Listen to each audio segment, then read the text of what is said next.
नमस्कार प्रेक्षकांनो, लग्नानंतर होईलच प्रेम या मालिकेचे आपण आज इंटरेस्टिंग असे रिव्ह्यू ऐकत आहोत.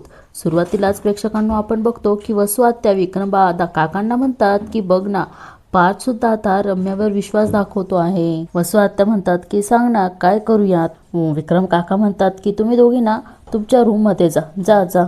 वसू आत्या म्हणतात की असं का वागतोयस तू विक्रम. वसू आत्या रडून म्हणतात अरे कोणीतरी आणि कधीतरी माझ्या रम्याचा पण विचार करा की अख्खं आयुष्य तिने पार्थसाठी खर्ची घातलं आहेत विक्रम. विक्रम काका म्हणतात की तू जरा बोलायची थांबणार आहेस का. ते म्हणतात मी काय सांगितलं, तुम्ही दोघींनी तुमच्या रूम मध्ये जा, मला पार्थशी जरा एकट्याशी बोलायचं आहे. इकडे रम्या खूप रडत असते आणि म्हणत असते की मामा. तेवढ्यात विक्रम काका म्हणतात की मी तुम्हाला तुमच्या रूम मध्ये जा म्हणून सांगितलंस ना, ऐकायला येत नाही. ते जरा चिडूनच बोलतात आणि वसू आत्या पण चिडून संतापून रम्याला आतमध्ये घेऊन जाते आणि म्हणते की चल. आता विक्रम काका पार्थला म्हणतात की पार्थ, इतके दिवस तर मी तुला काहीच बोललो नाही. विक्रम काका म्हणतात की 18 दिवस झालेत या मुलीला, ही मुलगी सतत तुला म्हणवायचा प्रयत्न करते आहेस, थकत नाहीये ती आणि आज सोडू देत नाहीये स्वतःची. आणि तेवढ्यात ही काव्या सुद्धा बाहेर येते आणि यांचं बोलणं ऐकते. विक्रम काका म्हणतात नाही नाही, तिने ना फार मोठा अपराध केलायस, पण तू काय केलंयस रे, तू काय केलंस. बायको तिचा भूतकाळ सांगत असतानाचा प्रयत्न करत असताना तू काय केलं, ऐकलं नाही तिचं आणि आता प्रामाणिकपणाच्या गप्पा मारून तू तिच्यावर राग काढतोय. आणि इकडे आता पार्थ बघा सफाई देत असतो. तो म्हणतो की अहो बाबा, प्रामाणिकपणाचं मी फक्त रम्या. आणि इकडे हा पार्थ पुढे काही बोलत नाही आणि बाबांना म्हणतो की माझा राग नाहीये आणि मी रागही काढत नाहीये.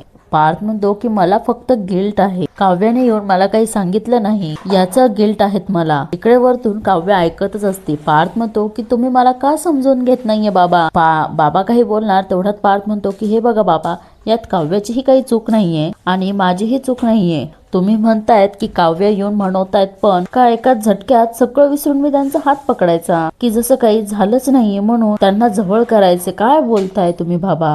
पार्थ म्हणतो की मिटल्या डोळ्यांनी उघड्या डोळ्यांनी मला फक्त तीच इमेज, तोच फोटो दिसतो तो जो 16 डिसेंबरला आपण सगळ्यांनी बघितला आहे. पार्थ म्हणतो की इतक्या सगळ्यात कस काय विसरेल मी बाबा, थोडा वेळ तर लागेल ना मला. बाबा पण म्हणतात की वेळ लागेल हे कळतंय मला. ते म्हणतात की पण किती वेळ आणखी किती वेळ. पार्थ म्हणतो की दुसरा कुठला मुलगा असता ना त्याने सगळं विसरून काव्याला कधीच ऍक्सेप्ट केलं असतं.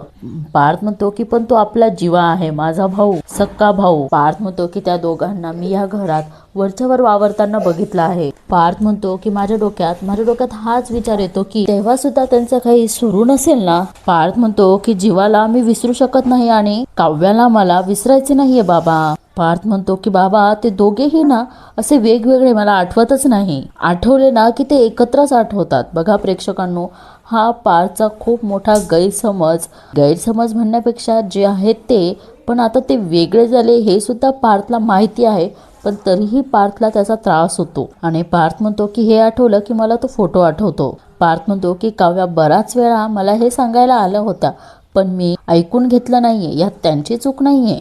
पार्थ म्हणतो की चूक माझीच आहे. पार्थ म्हणतो की आणि हा माझा प्रॉब्लेम असेल, माझ्या बुद्धीला कळतंय बाबा, पण माझ्या मनाला कळत नाहीये. आणि हे ऐकून सुद्धा काव्याला खूप वाईट वाटत असतं.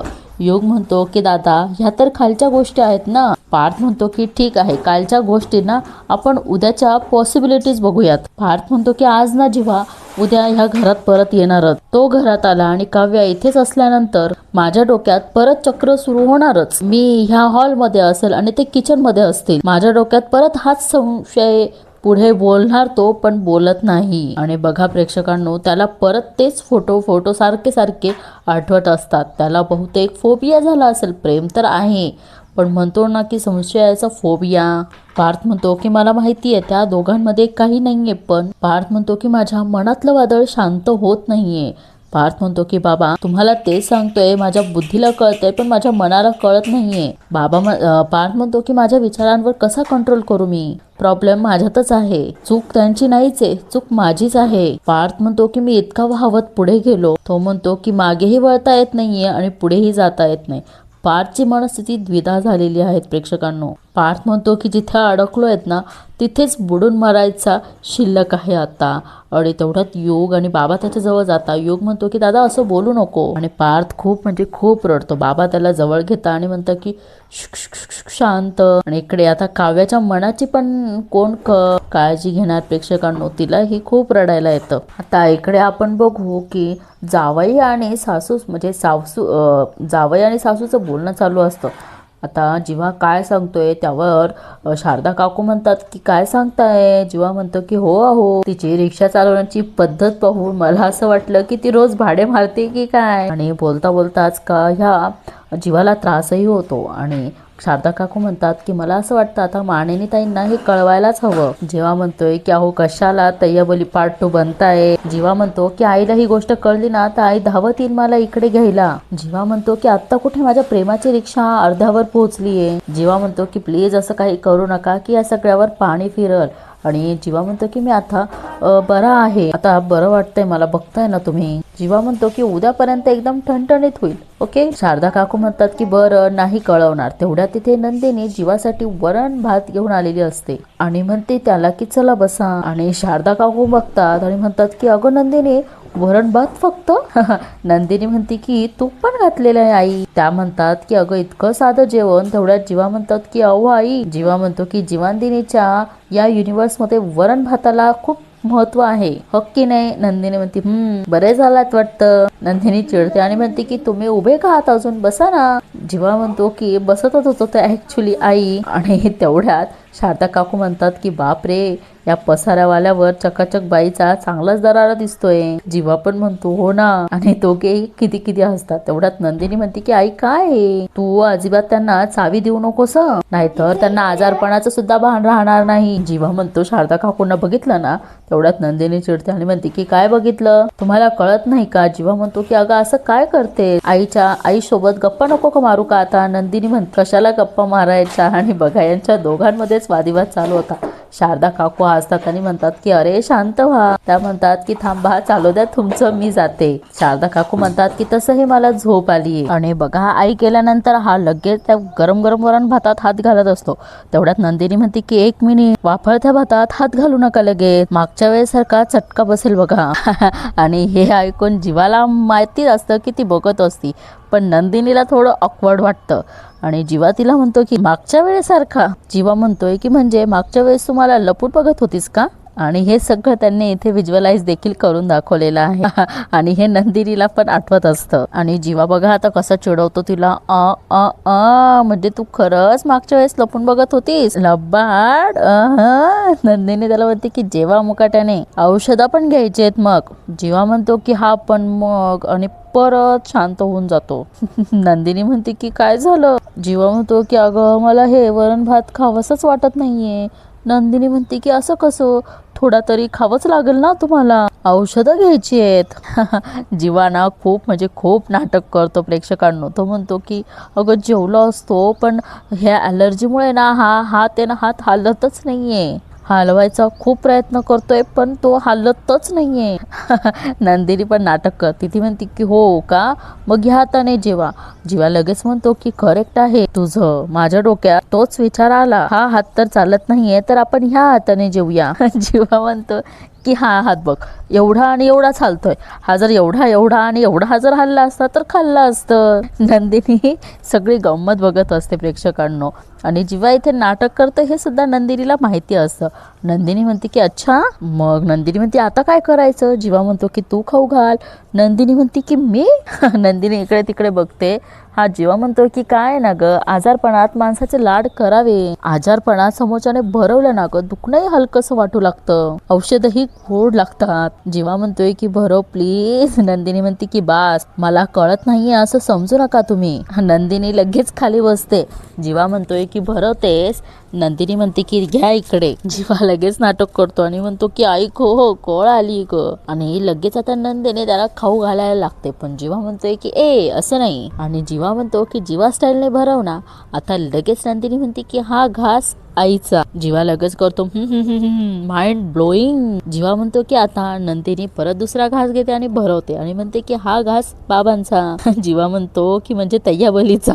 नंतर म्हणतो की सॉरी आणि म्हणतो हा घास, आणि हा घास नंदिनी म्हणते की नंदिनीचा, आणि लगेच त्याला ठसका जातो. नंदिनी म्हणते की पाणी प्यान सावकाश. जीवा म्हणतो की नंदिनीच्या घासानेच ठसका लागला. प्रेक्षकांना यांचं तर प्रेम बहरतंय, पण पुढे काय होईल तसाच विचार पार्थ करतोय. तसा विचार नंदिनी करेल का? प्रेक्षकांनो काय वाटतं तुम्हाला? नक्की कमेंट करा.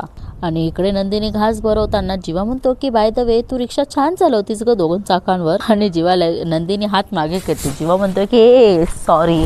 आणि प्रेक्षकांना आता घास पण भरवून झालेला असतो आणि सकाळही झालेली असते. आणि रम्या ऑफिससाठी रेडी होत असते आणि तिच्या आईने हेडफोन घालून काहीतरी ऐकत असते. तेवढ्यात रम्या म्हणते की काय बघतेस ग? आणि तिच्या आईला काही ऐकू जात नाही म्हणून रम्या तिला हात लावते. त्या म्हणतात की रम्या म्हणते ते कानाचे काढ. रम्या म्हणते की काय बघतेस एवढं? वसू आत्या म्हणतात की अगं त्या जीवाने व्रत घेतलेलं आहेत ना 21 दिवसांचं, त्याचे 19 दिवस संपले आणि उरलेल्या 3 दिवसामध्ये तो काय करामत करतो ते बघत होते. रम्या म्हणते की काही होणार नाही, 21 दिवस झाले ना की नंदिनी म्हणेल जा रे बाबा आता निघून तू म्हणे. तेवढ्यात वसू आत्या म्हणतात की एक मिनिट, तू ऑफिसला का चालली आज? तेवढ्यात रम्या म्हणते की का म्हणजे? त्या म्हणतात की अगं वर्क फ्रॉम होम करणार होतीस ना. रम्या म्हणते की अगं पार्थला टॉप 20चा अवॉर्ड मिळालेला आहेत ना, तेव्हापासून आपल्याकडे खूप प्रोजेक्ट आले आहेत. आम्ही आणि पार्थने मिळून एक कॉन्सेप्ट तयार केली होती आणि त्याचा आज प्रेझेंटेशन आहे. रम्या म्हणते की आता तू बघ मी कसं पार्थला इम्प्रेस करते ते. वसू आत्या बरोबर म्हणतात की काव्या असताना कसं करणार तू इम्प्रेस पार्थला? ते रम्या म्हणते होणार काही, कारण तिच्या आता त्या फडतूस बोक्याचा काही उपयोगच होणार नाहीये. वसू आत्या म्हणतात की का? रम्या म्हणते की अगं आता पार्थ घरातच नसे, पार्थ सगळ्या कामांमुळे घरात कमी आणि माझ्या बरोबर ऑफिसमध्ये जास्त असे. वसू आत्या म्हणतात की हा. तसं रम्या म्हणते की तिच्याकडे आता तसाही खूप कमी वेळ उरला आहे. 6वा महिना संपला की तिचा आणि पार्थचा डिवोर्स कन्फर्म. आणि या दोघी खिदी हसतात आणि रम्या म्हणते की आलेच मी. आणि इकडे पार्थही फोन येतो आणि तो म्हणतो की हो मी रेडी झालोय, 5 मिनिटात निघतो, सी यू. योग तेवढ्यात पार्थला भेटायला येतो. पार्थ म्हणतो की काय रे योग, झाली का हॉस्टेलला जायची तयारी? योग म्हणतो हो झाले ना. पार्थ म्हणतो की सगळ्यांना भेटलास? योग म्हणतो की हो. पार्थ म्हणतो की सगळ्यांचे आशीर्वाद घेतलेस? योग म्हणतो की अरे हो दादा. पार्थ म्हणतो की सगळ्यांना बाय बोललास? योग म्हणतो की हो सगळ्यांना भेटलो आणि आवर्जून काव्या बहिणीला सुद्धा भेटलो. आणि पार्थला तेवढ्याच समजतं. मग पार्थ त्याचा आवरायला लागतो आणि योग म्हणतो की दादा बस ना, बोलायचं आहेत मला, बस ना. योग म्हणतो की अरे दादा वहिनी खरंच खूप बदलली आहे. म्हणजे बघ ना, लग्नाआधीची वहिनी, लग्नानंतर तुझ्याशी चिडचिड करणारी, तुझ्याशी भांडणारी आणि जगाशी भांडणारी वहिनी, आणि आत्ताची वहिनी, यात खरंच जमीन आसमानाचा फरक आहे. प्रेक्षकांनो हे या युगला कळतं तर मग पार्थला का कळत नाही हेच कळत नाही मला सुद्धा. योग म्हणतो की आणि ती मुलगी कोणी वेगळीच होती, तुझं आसपास असणं तिला सहन होत नव्हतं किंवा ती सहनच करू शकत नव्हतीस. आणि योग म्हणतो की आता ही मुलगी तुझं नसणं सहन करू शकत नाही. योग म्हणतो की अरे भाई आपण मुलं असेच असतो की रे, म्हणजे आपली एक जरी परत आली ना आपला युगो सुखवतो. योग म्हणतो आणि हे तर तुझी बायको आहे यार. पार्थ म्हणतो की तुला असं वाटतंय का मी हे सगळं युगोपायी करतोय? तर लगेच योग कान पकडतो आणि म्हणतो की सॉरी दादा. तो म्हणतो की पण दादा छोटा मुंह बडी बात करतो आहे. योग म्हणतो की हे जे काही तू स्नो फेड करतोय ना हे सगळं बंद कर यार. अरे योग म्हणतो की मी खूप सारे कपल्स पाहिलेत, या प्रकारचा मी ट्रॉमा सुद्धा कधी बघितलेला नाहीये आणि या लेवलचं मी खरं प्रेम सुद्धा कधी पाहिलेलं नाहीये. योग म्हणतो की आधी तू करत होतास, आता वहिनी तुझ्यावर करते आहे. योग म्हणतो की या सिच्युएशन मध्ये असे जे वागणं आहे ते बंद करा यार. त्या सोशल मीडियावरचे सॉफ्ट ब्लॉग्स ते सोडा आणि सोल टाइम मध्ये जा. तेवढ्यात पार्थ त्याला म्हणतो की पार्थ म्हणतो की योगा ते जेजी आणि त्याचे प्रेडिक्शन आहे तुझ्या जवळच ठेव. मग योगा उठतो आणि म्हणतो की दादा तुला माझ्या भाषेत कळत नाहीये का? ठीक आहे मी बाबांच्या भाषेत सांगू का तुला? तुमच्या रिलेशनशिप मध्ये गाडीचं एकच चाक का पळवता तुम्ही? प्रेम आधी तू व्यक्त केलंस ना आणि आता ती व्यक्त करते. तुम्ही दोन्ही चाकं एकाच वेळी चालवू शकता ना. योग म्हणतो की मग गाडी तुमची गाडी कशी सुसाट पळते ते. इकडे पार्थ काय त्याचं बोलणं ऐकत नाही आणि त्याला म्हणतो की लव गुरु, तुमची आता हॉस्टेलला जायची ना वेळ झालीये, तुम्ही निघा. हा योग म्हणतो नाही मी तर पळतो, जाणारच आहे, पण दादा मला फक्त एवढंच सांगायचं आहे की तू काव्या वहिनीवरती प्रेम करतोस, या गिल्ट वरून तू पळून जाऊ नकोस, एवढंच माझं म्हणणं आहे. योग म्हणतो की चल बाय आणि त्याला मिठी मारतो आणि योग तिथनं निघून जातो. आणि योग म्हणतो की आणि हो मिस मी. आणि रम्या पार्थला म्हणते की निघूयात, आज क्लायंट्स येणार आहेत. रम्या त्याला म्हणते की पार्थ काय झालं, कसल्या विचारात आहेत. पार्थ म्हणतो की नाही काही नाही. पार्थ म्हणतो की तू हो पुढे, मी येतो. तेवढ्यात रम्या म्हणते की आपण एकत्र जाणार होतो ना. रम्या म्हणते की जाऊयात ना, उशीर होईल, चल पटकन. तेवढ्यात पार्थ म्हणतो की हो. रम्याला म्हणतो की तू गाडीत जाऊन बस, मी आलो. रम्या म्हणते की हो ठीक आहे. आणि इकडे बघा प्रेक्षकांना, आता हे दोघे तर ऑफिस पर्यंत जाऊ सर आपण बघू की इकडे आता नंदिनीला फंड्स मिळत आहेत की नाही. ती म्हणती फोनवर हो हो चित्रा, मी फंडसाठी माझे प्रयत्न सुरूच आहेत. आणि तेवढ्यात शारदा काकू तिचं फोनवरचं बोलणं ऐकून घेतात. इकडे नंदिनी म्हणते की मी पण खूप लोकांशी बोलते आहेत, पण मला कुठूनही पॉझिटिव्ह रिस्पॉन्स मिळत नाही. हो प्रयत्न तर करते ना, बघूयात आपण. तेवढ्यात ह्या शारदा काकू तिची जाण्याची वाट बघत असतात आणि नंतर गुड्डूला आवाज देतात आणि गुड्डू लगेच येतो. तो म्हणतो, शारदा काकू म्हणतात की हे पोहे घेऊन जा आणि नंदिनीने केलं म्हणावं सांगा. शारदा काकू म्हणतात की अजून हवे असेल ना तर मिस कॉल द्या, मी गुपचूप आणून देईल. गुड्डू म्हणतो की जी मालकीनजी. तो म्हणतो की तुमची ही माया बघून शारदा काकू गुड्डूला म्हणतात की जा लवकर जा, आमच्या मालिकने बघितलं तर वाट लागेल. इकडे आता हा जीवा ऑफिसचं काम करत असतो. तेवढ्यात गुड्डू पोहे घेऊन येतो, पण जीवाचं लक्ष नसतं. गुड्डू म्हणतोय की जीवा भैया. गुड्डू म्हणतो की हे काम वाम सोडा, सगळ्यात आधी गरम पोहे खाऊन घ्या. जीवा म्हणतोय की त्या पोह्यांपेक्षा माझं काम जास्त महत्वाचं आहे. गुड्डू म्हणतो की ठीक आहे, मग हा पोहा मीच खाऊन घेतो. जीवा म्हणतोय की तूच खाऊन घे. गुड्डू म्हणतो की नंदिनी भाऊजीने बनवलेला आहे. जीवा म्हणतो की नंदिनीने बनवला असेल तरी तूच खाऊन घे. गुड्डू म्हणतो ठीक आहे. आणि या गुड्डू जीवाच्या नंतर लक्ष देतो, म्हणतो की अरे वांग्या. तेवढ्यात गुड्डू म्हणतो की काय आहे. लगेच जीवा त्याच्या हातातनं पोहे घेतो आणि खायला लागतो. गुड्डू म्हणतो काय तुमचं जरुरी काम आहे ना. जीवा म्हणतोय की माझ्या बायकोच्या हातच्या पोह्यापेक्षा दुसरं काहीच महत्वाचं नाहीये, वेळा आहेस का. जीवा आता त्याची स्मेल घेतो आणि म्हणतो की वाह क्या बात है, क्या बात है. गुड्डू म्हणतो की सही बात है, हम भी खाते. आता जीवा पोहे खातोच आणि म्हणतो की पोह्यांमध्ये मीठ घालायला विसरली की काय. आणि इकडे बघूयात आता पोहोचलेत आहे. आणि इकडे रम्या म्हणते की आपल्या प्रोजेक्टचं नाव आहे सिक्सर, मुद्दामच क्रिकेटचा फील दिलेला आहे. रम्या म्हणते की सिक्सर हे नाव देण्यामागचा थॉट असा आहे. ती म्हणते की आपल्या या प्रोजेक्टमध्ये 6 मेन कॅची गोष्टी असतील. फर्स्ट, आपल्या घरात असेल शांत आणि सुंदर देवघर. नंतर म्हणते की second, swimming pool along with party head. Third, play area for kids. Fourth, mini theatre. आणि फिफ्थ, ओपन टेरेस कॅफे. आणि सिक्स्थ, वर्क फ्रॉम होम साठी वर्क रूम. ती म्हणते की ह्या 6 गोष्टी आपल्या कस्टमरला घर विकत घ्यायला भाग पाडतील. This is all about project sixer. तेवढ्यात पार्थ म्हणतो की कसं वाटलं हा आमचा प्रोजेक्ट सिक्सर. आणि तो लगेच म्हणतो की नथिंग इंटरेस्टिंग, तुम्ही जे आता ऑफर केलं आहे ते आत्ताच्या सगळ्याच बिल्डिंग मध्ये आहेत, यात वेगळेपण असं काय आहे. पार्थ हे म्हणतो की वेगळेपण. दुसरा म्हणतो की हो वेगळेपण. ते म्हणतात की या प्रोजेक्टला एक नवीन वळण लागेल. त्यांचं म्हणणं आहे की तुम्ही टॉप 20 आर्किटेक्ट मधले एक आहात, तर तुमचं प्रोजेक्ट तसंच व्हायला हवं. तसंही आता लोक तुम्हाला रोल मॉडेल म्हणून ओळखायला लागले आहेत. ते म्हणतात की सो मिस्टर पार्थ, यात आपल्याला अजून कॅची काहीतरी हवं आहे. ते म्हणतात की मला असं वाटतं काहीतरी मिसिंग आहे. आणि प्रेक्षकांनो आता इकडे बघा, हिने पोह्यांमध्ये मीच टाकलेलं नसतं, तिचं टेन्शन वेगळं असतं. तर ती म्हणते की सॉरी बाबा, माझ्याकडनं यात मीठच घालायचं राहिलं. आणि तेवढ्यात बाबा म्हणतात की नंदिनी म्हणते की मी पोहे वाढू का आणखीन. बाबा म्हणतात की ते म्हणतात की मला तुझ्याशी बोलायचं आहे. ते म्हणतात की बेटा काय चाललं आहे तुझ्या डोक्यात, कसलं टेन्शन आहे तुला. नंदिनी म्हणते की नाही काही नाही बाबा. बाबा म्हणतात काही नाही कसं, मला तुझ्या चेहऱ्यावर दिसतं आहे. नंदिनी म्हणते की काही नाही बाबा, आनंदीवादचे सगळे फंड संपलेत.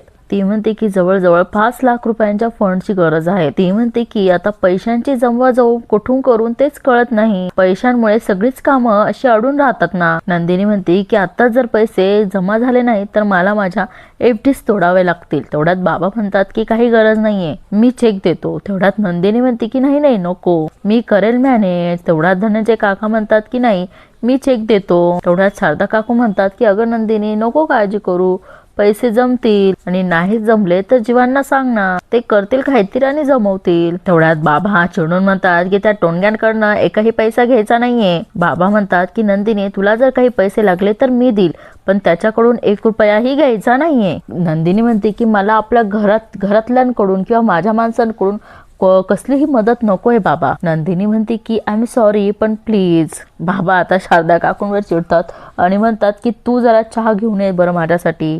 शारदा काकू म्हणतात की हो आणते. इकडे जीवाने सगळं ऐकलेलं असतं आणि तो म्हणतो की तुला तुझ्या माणसांकडून फंड नको आहेत ना नंदिनी, आता बघ फंड्स कुठून येतात ते. आणि इथेच मालिकेचा एपिसोड संपतो. पुढच्या भागामध्ये दाखवलेलं आहे की ते जे क्लायंट्स आलेले असतात ते म्हणतात की आम्हाला हा प्रोजेक्ट अपूर्ण वाटतोय आणि तिकडनं तेवढ्यात काव्याचा आवाज येतो आणि ती म्हणते की मी पूर्ण करू शकते पार. आणि काव्या म्हणते की देशमुखांचं आयुष्य आणि हा प्रोजेक्ट मी पूर्ण करू शकते. आणि रम्या बोलणार तेवढ्यात म्हणतो पार्थ रम्या थांब, काव्या सांगा हा अपूर्ण राहिलेला प्रोजेक्ट कसा पूर्ण करू शकाल तुम्ही. आणि बघा आता इकडे नंदिनीला फंड मिळवण्यासाठी जीवाने ब्लॉक केलेला असतो. तो म्हणतो की माझे 1 लाख फॉलोअर्स आहेत, तर प्रत्येकी फॉलोअर्सने 10 रुपये मी दिलेल्या अकाउंटवर पाठवायचे आहे. आणि प्रेक्षकांनो तेवढ्यात शारदा काकू